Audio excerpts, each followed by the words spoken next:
I was talking to this little dude through Instagram, and we was talking about, him making better decisions, making better choices or whatever. And, he said something kind of disturbing to me. And I've been thinking about it for a minute, but what he told me was he has something going on, some type of legal situation going on, but his big brother done been to prison 3-4 times. And he told me, I appreciate what you're saying, bro, but at the end of the day, if I ever go, then I'm gonna just take heed to what you say and all the stuff my brother told me, just stay solid. My brother told me just stay solid, stand on all 10 and you gonna make it out. They're like, I'm gonna just go do my time like a G and come back. And then I really more so take your advice since I'm already in a legal situation now. My issue is this. You're saying that if you have to go here, you're going to go here and you're going to do your time like a G. You're going to be solid. You're going to stand on all 10 and then you're going to come out. Who's to say you're going to make it out? And I say that to say, bro, don't ever have it in your mind that it's okay to go. Or like I'm telling him, like, bro, you need to learn the law. This is what I was telling him. I'm like, you need to learn the law for whatever your situation is, whatever your case is. Learn the law in the state of Georgia on that specifically.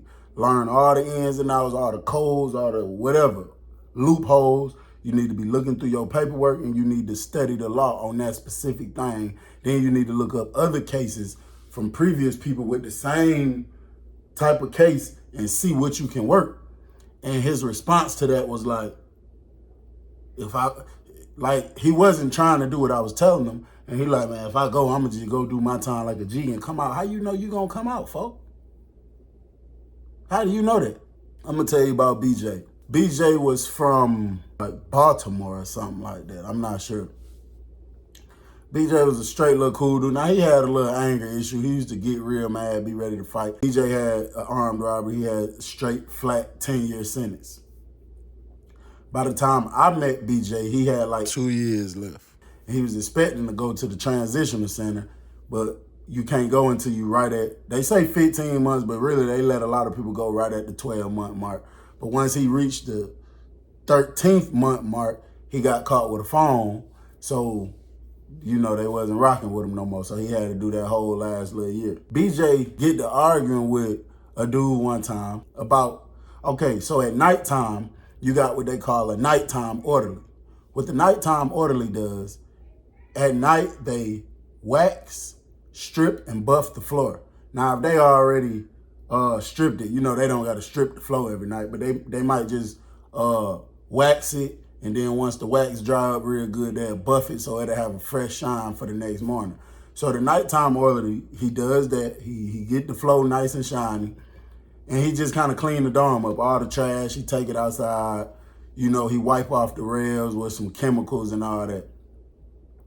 BJ was arguing with this older guy about it because there was a female that BJ was trying to catch before he went home because he just said he liked her, I guess. He wanted to rock with her once he got out, which, I don't know. So they go to arguing and stuff because BJ trying to be the night orderly. But the old school dude been going out there, but the old school dude had been sick for like 2 days. So BJ was out there doing it. So when the old school dude came back, he like, bro, you got to watch out. So BJ like, no, hell no, I've been out here doing it. So old school like, man, I've been doing this for years, bro. You just got 2 days because I've been sick. Go on in your room, bro. You know what I'm saying? So him and BJ go to arguing and stuff. But the girl that's working in the booth, BJ like her. But I guess old school like her too. I'm not really sure. But I know I hear them arguing, and I know for a fact what I heard old school say was, I got a life sentence. Mother, I don't give a, I got a life sentence. So BJ said, man, I don't care about none of that. Now here's the thing. During my time being locked up, I have heard numerous people that has a life sentence when they're arguing with a person or when they get so mad or frustrated about something or something somebody's saying or doing, that's one of the first things they'll go to screaming. Man, I got a life sentence. I don't give a, I got life without. I don't give a. So the point of them saying that is to let you know that I'm never getting out of here. I'm going to die in here. So I don't really care about no extent we have to take this. I don't care. Whereas somebody like myself, when I was locked up, I used to make foolish choices sometimes. But I was always mindful that I'm going home one day. So I would, be very careful about doing too much foolish stuff. So a person like that, they don't have nothing in their mind saying, don't be foolish. Absolutely nothing. You know what I'm saying? So they say that to let people know. I feel like some people even use it as a scare tactic because some of them guys with a life sentence not even built like that. But it's the simple fact of telling you I got a life sentence is what'll kind of scare you up like, damn, he ain't never getting out. You know what I'm saying? I don't know if I want to play with him or whatever the case is, might be like that. So BJ like, I don't give a about that. I don't care about none of that. I don't care about none of that. So one of BJ homeboy, and I'm cool with BJ. Like, we wasn't just partners for real, but, we was cool people. We used to chop it up sometime, but like I say, every blue moon or whatever the case is, never nothing, not just no all day, every day type thing. So I get up, I look out the door. I mean, when I first heard like loud talking, I got up and looked out the door and I heard them arguing. It was getting ready, it was almost lockdown time. So after BJ told Unc, I don't care about none of that, Unc said, I ain't finna keep talking to you. I ain't finna keep talking to you. And BJ was like, what you want to hit? And Unc was like, man, I don't do no fighting. I'm 61 years old. I don't do no fight. I don't do no fighting, especially not no young man. I don't do no fight. So BJ like, all right, stop popping then. Stop talking then. So Unc like, all right, whatever. He go in his room and stuff. So, BJ, homeboy had hollered at him real quick. So he went to the room. And then, when he just, like whenever somebody get into it with somebody, then they lock eyes with somebody they cool with or somebody they're cordial or okay with, they kind of start trying to talk to them about it. So I stepped out the room. BJ walked over that way and was just like, man, Unc crazy. So he was telling me the situation. He like, man, I'm telling him, I'm trying to holler at Shouty. Woo. Now, I wasn't trying to be funny. I wasn't trying to rub him the wrong way, but I was trying to give him a logical explanation because he like, this man don't know what I got going on. I've been working out here for the last 2 days. And I was like, yeah, I understand that, BJ. But before he got sick, this old man has been working out here every night for the past 2-3 years. So to be all the way technical, you don't know what he might got going on with anybody. You know what I'm saying? You accomplished something in your little 2 days, but 2-3 years, you don't know what Unc got going on. You don't know who rocking with Unc. You don't know if he's smashing something at night. You don't know if he's picking up a pack. You just don't know what he's doing. So in my opinion, I would respect it, bro. You've been out here that long. I would respect it and just figure out another way to do it. You know what I'm saying? So BJ like, yeah, bro, you might be right. You know what I'm saying? But I think his partners over here on this side is really trying to talk some foolishness into him because it's just, you could tell by the body language when a person talking, when you looking at them two talking together, it's just like the other person just giving off energy like, man, I didn't hear him, but I feel like he said, man, I wouldn't go for that if I was you. Just for being locked up so long, and I know the things people say, it looked like that's what he was over there telling BJ. Once BJ left away from me and went back over there talking to him. Officer come in the door and say lockdown. So she come up the steps first. That's where we was at. We was upstairs. So BJ walk up on her and he go to talking to her. Now he's talking and walking with her as she's walking, locking everybody's door one at a time. Now she's locking the door real slow, of course, because she's trying to give BJ, I guess, more time to talk to her or whatever. So they're walking and talking. Now Unc down there at the end where his room at, and he's just staring at them two. So they get all the way down there. Now they past me. I done went in my room already, locked the door, and they at the end. Now I can't see them. So what I do is I take a piece of a mirror that I had and I stick it through the door, and I'm looking at the mirror. I'm like looking upwards. I'm standing on I had to stand on the toilet, then from the toilet on the sink.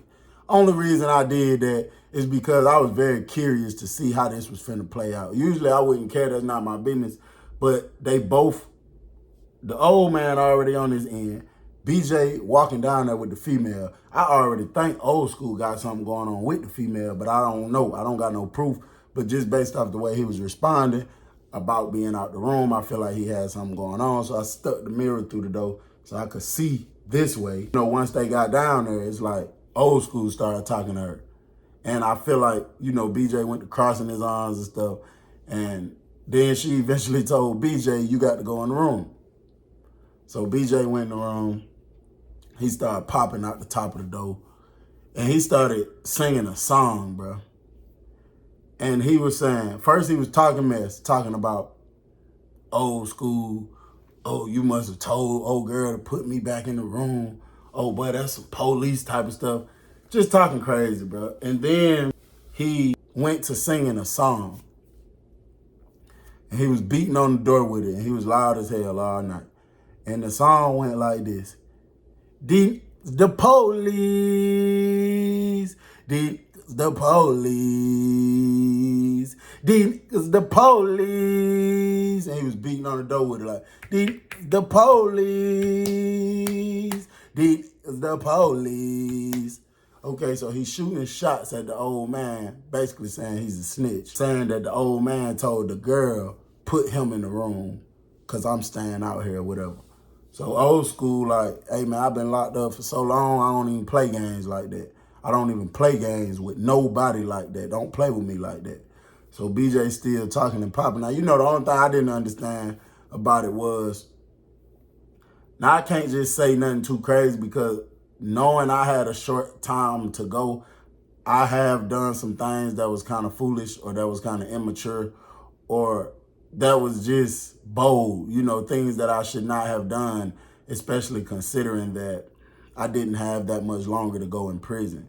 So, you know, I understand it, but I was thinking like, bro got a little less than a year now. Why are you, like, what do you got going on?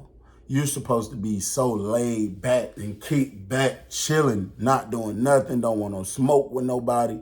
You ain't even supposed to be wanting to argue with nobody, considering you know how much time, how less of amount of time you got and how much time all these other people around you got. So that's what I think. So we come out the room the next day. Unc and BJ, when I come out the room early in the morning like I usually do, I see Unc and BJ down there talking. And I was like, yeah, man. It made me feel good because it's like, ain't nobody out there trying to chase each other around with the candy bar. Ain't nobody out there fighting. They are honestly sitting out there talking like two grown men. And a few times you seen both of them start smiling. So I know they're having a, you know, probably a conversation about, you know, what happened, the situation, they getting past it, I'm assuming. So that made me feel good a little bit, you know what I'm saying? I probably say like 2 or 3 nights later, bro, BJ was in the salad port, okay? The salad port is the area that when you're leaving out the dorm, the door that opens, once you get on the other side of that door, you're in a little closed in area. The only thing is it's a door to get into the booth with the officer. It's 2 doors, one for each side, 2 different dorms, and then it's 1 door that will keep you locked into the salad port, like the little cage, or it'll let you out. So BJ was out there talking to the girl, and he was out there for a while. It was probably about 9, 10 o'clock. And then he finally came back in the dorm. He came back in there smiling, all happy, jumping around, bouncing around and stuff like that. And he came up there to me and he said, hey, dear, you got some Chris Brown CDs? So I said, yeah. He was like, you can let me get a 25 till tomorrow, and then tomorrow, old girl finna bring me a pack, and I'll give you like, I'll triple it, bro. I'll give you like 75 worth back tomorrow. So I felt like BJ was all right, and I had a whole bunch of it, so I was like, I'll do it. But while I was getting it, while I was pouring it in the thing, I told BJ, I said, hey, listen, bro, don't be having everybody in your business. He said, what you mean? Ain't nobody in my business. I don't never have people in my business. I said, fam, the way you just told me that old girl is bringing you something tomorrow and you would triple it for me, don't ever tell nobody that again, bro. Because that's giving people opportunity to go tell on you, to try to backdoor you and pull up on her and make it seem like you a sucker. You been talking about it, then she goes trying to talk to them. It's just a lot of stuff that can come behind telling people your business. So just don't do that no more. You know what I'm saying? So he like, yeah, I feel you, bro. So I gave it to him. I wasn't even tripping. So the very next day come around, and Unc out there, right? Unc been out there talking to her. Now, you keep seeing BJ walking back and forth over to that area, but I guess every time he realized Unc's still out there, he just walked back, or he might run in his room for a minute, and then he'll come back and then he'll see the old school dude still out there, then he'll come back or whatever the case. So the old school dude finally, BJ was in his room. The old school dude finally ended up coming out of the salad port. When he came out, he went straight up to his room. When BJ heard the door close, because I felt like old girl was being slick about something, because when she let him back in, she didn't pop the door from the booth. She unlocked it with the key, so it's quiet. But when she closed it behind him, it was a loud doo noise. So he went going to his room. BJ came out the room ASAP. So first thing he do, look over there to Unc going to his room. He shoot downstairs, go out there in the salad port. So he out there for a minute. So he come back upstairs. He out there for a minute. So he finally come back in, and it was crazy because the old school dude did the exact same thing BJ was doing. He walked over there. He seen BJ was out there. He turned around. He went and watched TV for a minute. He went to his room, came back out, walked over there, seen BJ was out there, went back to his room. So I'm like, the hell? These dudes fighting for attention like that? So BJ come back in the dorm after probably about 20 minutes. He come upstairs. He's walking like my way, but his room is over this way too. So he looked at me and did like that. So I went in the room and he came in the room behind me. Man, that man went in his pocket, bro, and pulled out a big old pocket full of tobacco, bro. It was like a half a can of it. It was a big old bomb of tobacco. So he was like, I can sit on your bed, bro. So I'm like, yeah. Now, I usually don't let people sit on my bed, but you can sit on my bed. You got that big old bomb of tobacco. So he sit down and he go to pulling it out, whatever the case. And man, while he putting that stuff in the cup, bro, the man said, yeah, Shawty said, this right here was for Unc. This wasn't even for me. I was supposed to get mine another day, but I just finessed her to work one on him, tell him she ain't bring all his stuff, and then the stuff she was gonna bring me on the other day, she just swapped that out, get it to him. Bruh, instantly when he said that, I got chills going all up my arms. Instantly when he said that. And I'm like, damn. I'm not with stuff like that, you feel me? I mean, once upon a time in life, I was interested in playing games and doing stuff. I'm just not with that, bro. And I didn't even, like, I damn near didn't even want the tobacco no more, but I just gave you my stuff yesterday, so it's like, I got to get my money back, but to an extent, I really don't even want it, bro. I'm just being all the way honest. So I'm like, hell nah, bro, you can't play games like that. He like, who, I'm playing games? I ain't playing no game. He said, man, shout it. Bro, I'm about to go home, bro. I don't care nothing about that. I'm about to go home. So I tried to make logic out of it. I said, BJ, that should be more logic to do the right thing and not play no games. If you about to go home, why are you playing? Like, you know how much a pack means to somebody in prison, especially somebody that's never going home.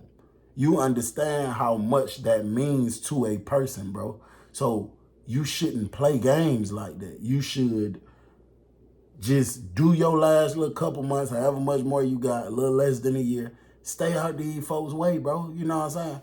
So he like, man, I'm not studying that woo. So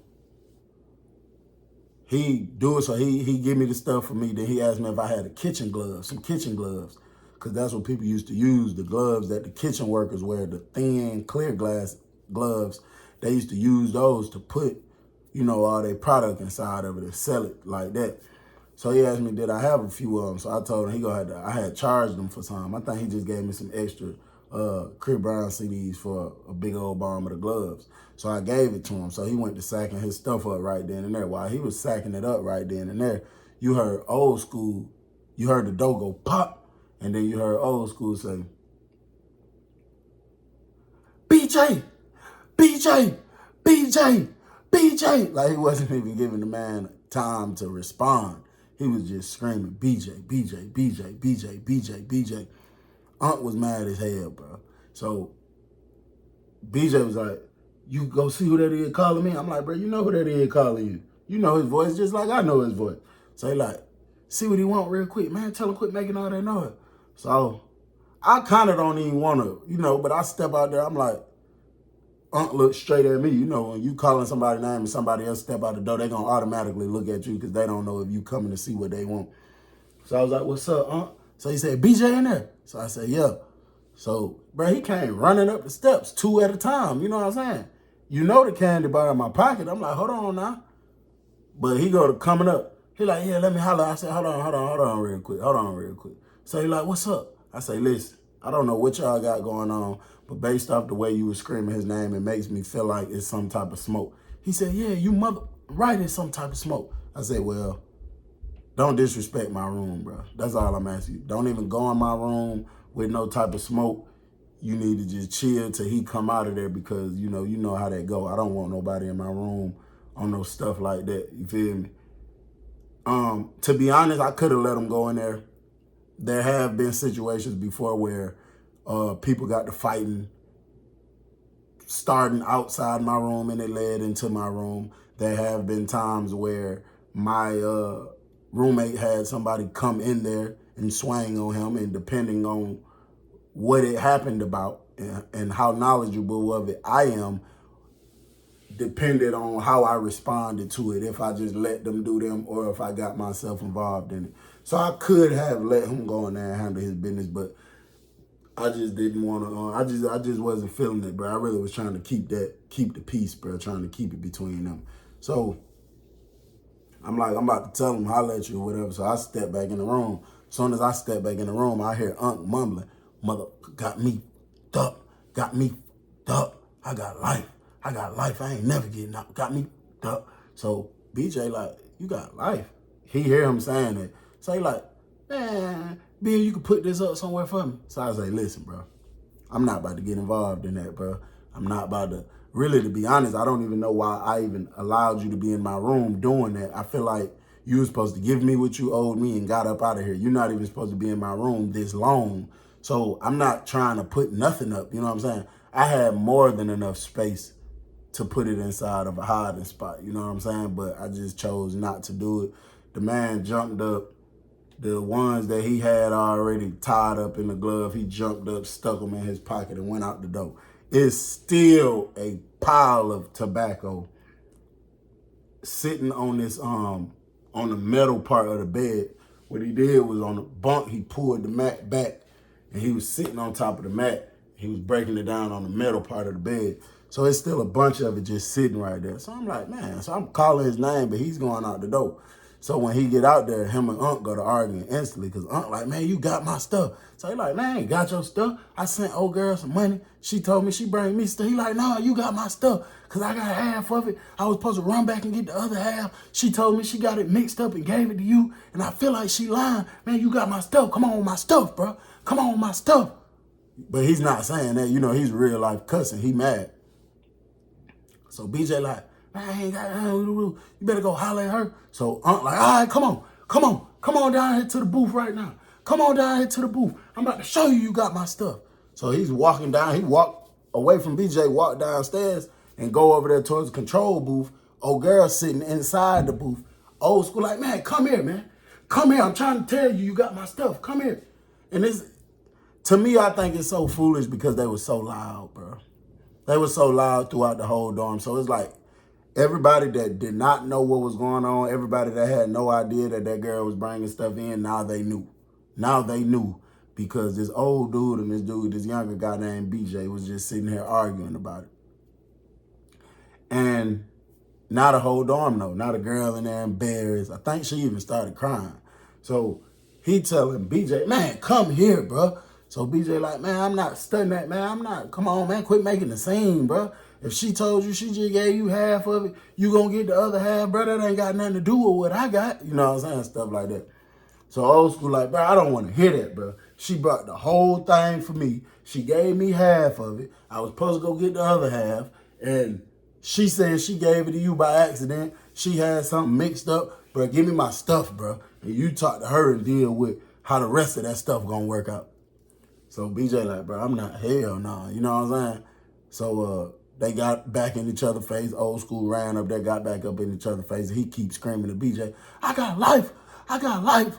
I know I'm going to die here. I know I'm going to die here. Keep playing with me. You ain't going to make it out. Keep playing with me, BJ. You ain't going to make it out. So BJ ain't backing down. You know what I'm saying? He like, man, I don't give a about none of that. Is you trying to hit? BJ done snatched his shirt off and everything. He like, man, is you trying to hit, bro? I don't care about none of that. Is you trying to fight? You know what I'm saying? Stuff like that. So eventually other people come and get like involved, get in between them. After they like pulled them apart. Now sometimes what they would do, if the cameras is not greased up, some people can see the camera. I think like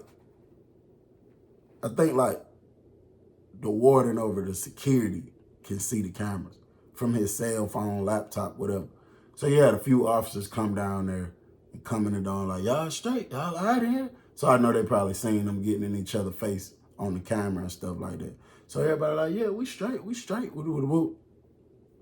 So she like, all right, I'm just checking now. Y'all go to fighting in here. We're going to lock y'all down. So everybody like, nah, we straight. So they eventually leave back out. BJ and old school don't say nothing to each other, period. They don't say nothing at all. And it seemed like everything went smooth. They didn't do no more arguing. When old school used to be out there talking to the girl, BJ had just fought back. He wasn't saying nothing. He wasn't going over there. And then the same thing, when BJ was out there talking to the girl, old school wasn't doing nothing. He wasn't saying nothing. They wasn't having no issues with each other. But you could tell, like, because they wasn't talking either. They wasn't even cool. They wasn't talking to each other. If they walking past each other, they just won't say nothing. They just keep walking past each other. You know what I mean? Hands kind of ashy. I had just got out the shower. I ain't put nothing on them. But yeah, they had just walked past each other. They won't even say nothing, bro. I think I had done went to the hole like twice and ended up coming back to the same dorm both times. But I know for a fact I'd say about a good 8 months went by, bro. And I'm in there in the dorm. I didn't even have no Chris Brown CDs at this time. To be honest, I had went and bought some from BJ because he had a whole bunch of them. So I'm sitting here talking to him, and he said, boy, that's almost over with, Bill. I say, what? What's almost over with? He said, man, 27 days. I said, what? 27 days and you go home, you max out on 10 years? He was like, hell yeah. I was like, bro, how that make you feel? We was sitting there smoking a Chris Brown CD together. He was like, bro, that shit. He was like, bro, it feel too good, bro. You know what I'm saying? I'm like, damn. I think at this time I probably had about a little less than 3 years left. And I was like, damn, boy, I got 3 years left. I can't imagine how it's going to feel when I get to 27 days. That's going to feel crazy. He was like, yup, it's going to feel good, bro. It's going to feel real, real good, bro. You know what I'm saying? And I'm like, hell yeah. Damn, bro. I say, bro, I'm asking the man all kind of questions. What you going to do? First thing you going to do. First thing you going to eat. Is you going to go try to smash something? You going to go see your kids? You going to go see your mama? You got to go get you a driver's license. You know, it's like when people used to get ready to go home, bro, I used to be so excited. I used to feel excited like I'm the one just left. You know what I'm saying? I used to be super duper excited. Literally like I'm the one just left. So, you know, he's sitting there chopping it up with me, talking. We just coming up with all kind of scenarios, you know, just passing time, really. I'm like, I'm asking him crazy stuff like, but so if you get out and then you go to the mall and then you got 3 bad pull up on you, and boy, don't be nervous, boy, because you just got out, you know what I'm saying? We just kicking the bobo about all kind of whatever type stuff. So I dip out, I leave out my room. I leave out of his room. And I think I'm just in the dorm talking to somebody else or whatever the case is. Go back in my room. And, you know, the days, the weeks go by, bro, and it felt so good. It felt so good. Like, damn, bro. Damn. And then the day of came up, bro, that morning. Now, they don't let you leave out until after the 8 a.m. count.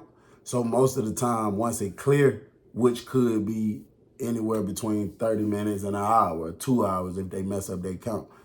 But I think when I left out, it was probably like 45 minutes after 8 o'clock in the morning. So, you know, everybody up early. And, you know, BJ up talking to everybody. He giving away stuff like his hygiene, his, you know, food and stuff like that. He giving it away. This man just did 10 years to the door, bro. 10 years straight to the door. And, you know, he going around talking to people. I was just out there talking to him. But it's early now, you know what I'm saying? We out here about 5 o'clock in the morning. I know for a fact he got a minimum of 3 hours before he even go home. So I go lay back down. I'm kind of tired, you know what I'm saying? And I dozed off, bro. And when I dozed off, I don't even know how long I was asleep, but when I dozed off, it's like I instantly woke back up. I heard somebody screaming, and I heard like a lot of shuffling and a lot of, hold on, man, chill out, bro. Chill out, old school. Chill out, bro, chill out. And then you heard him scream, mother, I got life without. I ain't never going home. I ain't never going home. I'ma kill you. I'ma kill you just for trying me like that. And you hear everybody else screaming, hold on. So, you know, I'm panicking, bro. I'm just waking up. So I don't really know. So I jump up, I grab the candy bar. It's on the side of me. I take off running out the door, bust straight through the door. When I bust through the door, it was kind of chilly that morning, right? And I guess this is one of the dangers of wearing a hoodie or a coat or anything like that in the prison. BJ was one of them super stylish type people. Like he was real big on the drip, the style and stuff. And you got some people in there that's real good with sewing. They could sew up anything. So the man took a gray sweater and gave them his blue state coat and had them cut out like a hood and had them sew it to the back of his sweater and then had them sew some blue stuff around it. So it really looked like he got a nice blue and gray hoodie. And he got the real hood on it that somebody sewed on it. Damn, bro, I swear it made me feel some type of way really talking about it, but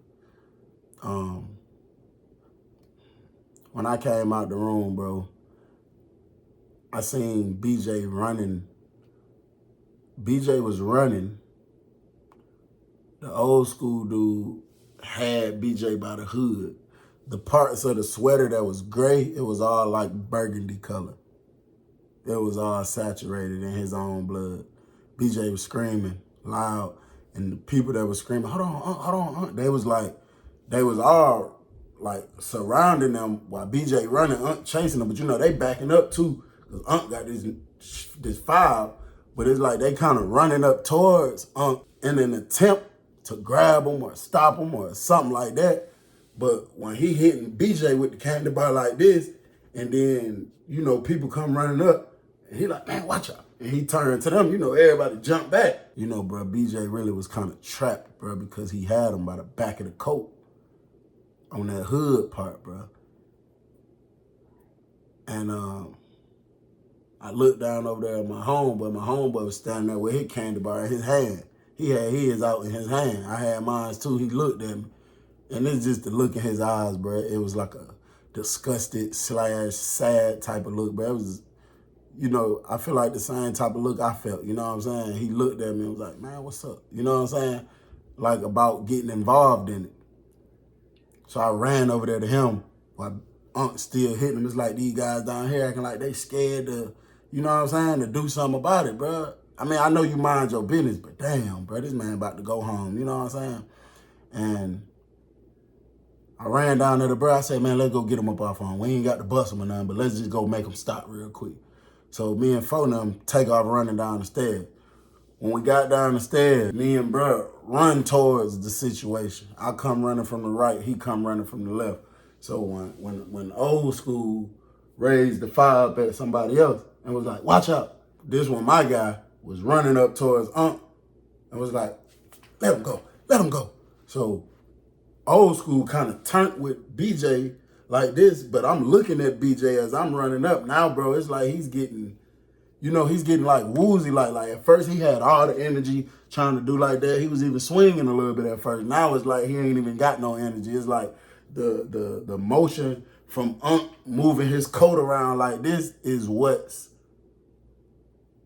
really, you know, keeping him up on his feet just a little bit. So Fonum was like, let him go. And he was holding the candy bar up like that. So Unc turned to bruh, and he was like this, like he finna try to shoot it out with him. But he backing up, so he looking back at his surrounding too. So when he looked back at his surrounding this way and look at me, I'm coming towards him like, let him go with the candy bar I had. So now it's two of us coming at him with candy bars, and then there's other people all right here. So I guess now other people is feeling more confident. So when he see me right here and him right here, he let BJ go, and then he kind of turned towards me like this, like trying to tell me to back up. But by the time he did that, all the other people, most of them that was in the circle, like they just all jumped on old school. When I say they jumped on him, bro, they started beating the brakes off of him, took his candy bar from him, and just started, like I say, me and my bros' intentions, it wasn't to bust Unc with the candy bar. That really was just an attempt to make him let dude go. Cause it's like, damn, bro, he just maxed out on the 10, you know what I'm saying? He hit the ground. So the few people that didn't jump on Unc, they was right there with him. So bro that came down here with me, he snatched BJ by the back of the hood and took off running to the door, dragging him on the floor. Bro, while he's pulling him, bro, it's like a trail of blood following him to the door. He get to the door. The girl in the booth is in there just like this. She been in here asleep, bro. This man she been in here asleep. He started beating on the glass real hard. Do. So the other people go to running over that way too. I was sitting here watching them spank Unc a little bit longer. Then I went over here too. So she jumping up, looking crazy. So he like, man, get him out of here, man. Get him to medical, get him to medical. So that's what everybody's screaming. So she just up talking about something. What, who, what's wrong with him? She don't want to get up out her seat because she's sleepy, I guess. She's trying to look over. She can't see if she don't stand up. She trying to look over the thing, talking about, what? What y'all beating on the window for? What's wrong with him? What's wrong? Say, like, man, bleed, man. So that's when she look around in the other side of the dorm and she see a bunch of people stomping and kicking somebody. So she jump up to look more over there while she got the radio. That's when she happened to turn and look this way and she see BJ on the ground, bro. And when she seen him and she seen how much he had that stuff on him, on his face, all on his body and stuff, she started screaming real loud. She started screaming. She called the code. Brother that ran down the stairs with me, he went to screaming to the people that was jumping on Unc, talking about 12 coming, you know what I'm saying? So everybody took off running, pretty much whoop, going to their own room and stuff. So I get to leave. I'm getting ready to go to my own room. These folks just beat the brakes off Unc, staggering, coming towards the steps, towards the way I'm walking up the steps. So I'm looking at his hands. He ain't got no candy bar in his hand. They took it. You know what I'm saying? I still got mine in my hand. And as I'm walking up the steps, bro, he got closer over here to the step like that. The man swung at me, bro. You know what I'm saying? I just weaved it real quick, but he tried to hit me. He swung at me. And I just went up the steps, bro. I didn't even try to go chase him down or nothing like that. I'm like, police already on the way, and you just got the brakes beat off you. I'm not even about to entertain that. You know what I'm saying? So I went in my room, and they came and locked us down.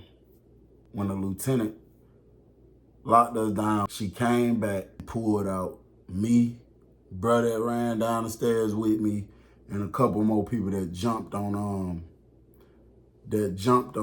old school. And she told us the warden wanted to see y'all. So she told us to get dressed and stuff, and they took us up there to the little security office. And the warden was like, I just want to let y'all know I appreciate y'all. Y'all didn't have to do that. Y'all tried to help him out. It's a sad, unfortunate situation because he was supposed to go home today. He actually only had a few hours before he was about to go home. So I'm like, what you mean? It's a sad, unfortunate situation. And he said BJ real name, and he was like, such and such, such and such. He didn't make it. I was like, oh my God, bro. Don't tell me that, bro. He was like, yeah, he didn't make it. He had what did he say? A punctured lung or something like that. Something he said, something punctured, erupted, something like that. But he said he didn't make it. It's like, bro, I can't even imagine how BJ family and friends felt when they got that call. His family on their way to come pick him up, and they got to call his family and tell him something like that. The warden gave us something called an incentive package. He said, I appreciate y'all. He gave everybody that they called up there an incentive package. It's just like a bag of snacks, basically. Like we some damn kids or something. And, you know, they sent us back to the dorm. When the lieutenant came back in there locking us down, she said out loud to the dorm, she said, that's a damn shame. That man was supposed to go home and y'all done killed the man. No, but she was really shooting shots at Old School because he was still in the dorm. They didn't even take him out. And that's what's so crazy because he was beat up. You know what I'm saying? Ain't nobody hit him with the candy bar, but he was beat up pretty bad. They didn't even take him out yet. They didn't take him out till like 2 days later. And, you know, bro, it just made me think about the little dude that basically was kicking it to me like, man, if I go, I'm going to just do my time like a G and come home. Bro, listen, you do got some people where they got a whole bunch of time. So when they dealing with another person, they really only like being cool with other people that got a whole bunch of time. So if you don't got a whole bunch of time, they might really feel some type of way about that. I felt that at the end of my bid. When I was getting ready to go, bro, I honestly felt from people I was cool with, I honestly felt the hate.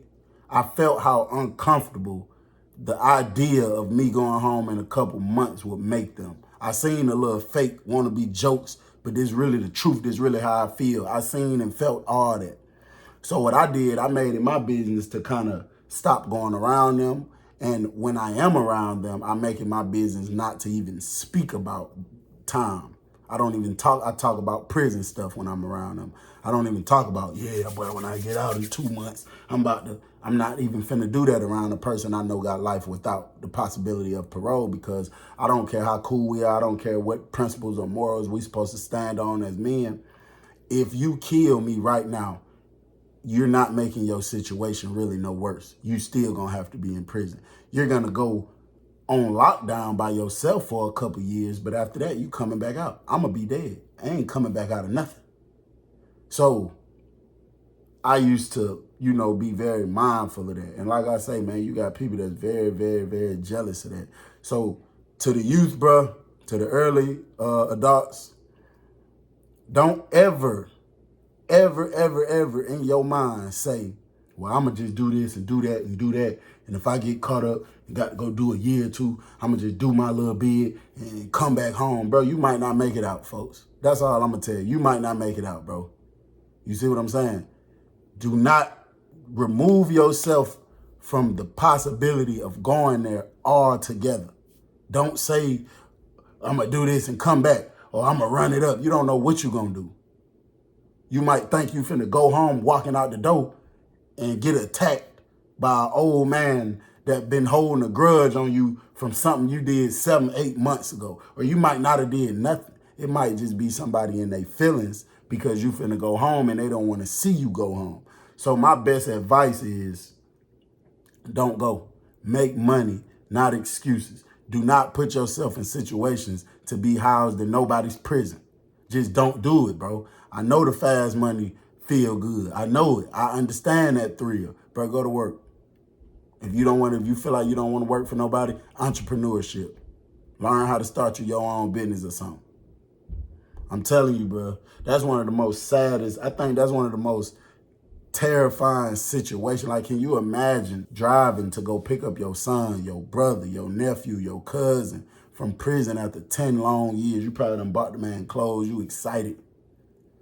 And then you 2, 3, 4 hours away from the prison. And then the warden call you and say, hey, your son, your brother, your cousin, your nephew, your boyfriend, your husband, your daddy just got stabbed to death. He ain't here with us no more. What you want to do with his body? You want us to put it in our prison graveyard, or you want us to send it to such and such county? Like, can you imagine that, folks? I'm gone, bro. I'm fucked up in the head. If you can't let me, just say it. I came from sleeping on the floor. I'd rather sleep in the bed. I keep my pistol real close. Bitch, I'm cautious, I ain't scared. I'm dealing with paranoia, so all I see is red. I'm fucked up in the head, in the head, in the head. I'm fucked up in the head, in the head.